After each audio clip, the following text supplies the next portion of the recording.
me të regu. Për një qefer në marrë, në shkojnë, përgja, se s'ka me ditë kërkush, se qa kënë këta, e qa mba këta.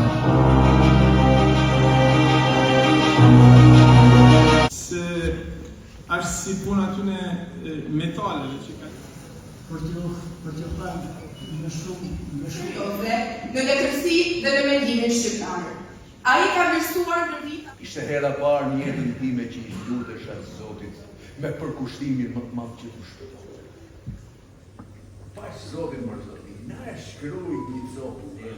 Të vigelet hate dhe nuk është shumë e shneshme kjo.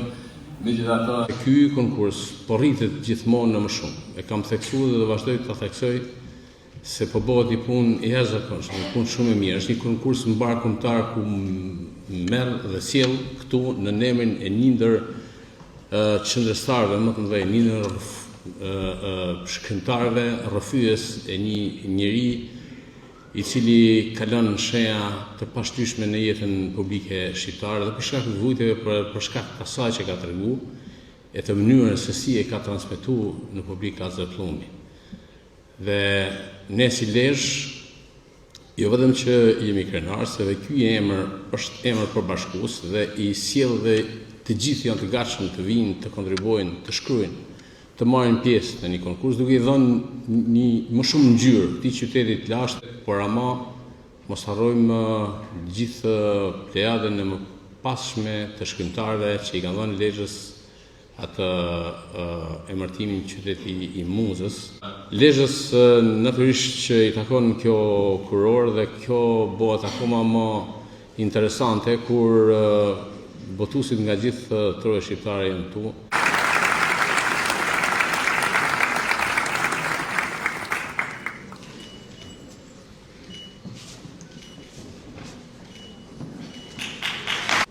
Gjithmonë një dashuri të madhe për art, për libër, për t'ju thënë me shumë miri për zemrën tuaj dhe ju falenderoj shumë për të çastin që keni.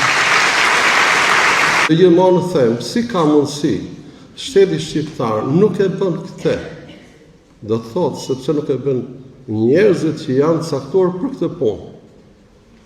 Dhe ai që e do këtë punë e bën. Dhe edhe keni rastin e Pierinit. Mirësejeve të ceremoninë e ndarjes së çmimit letrar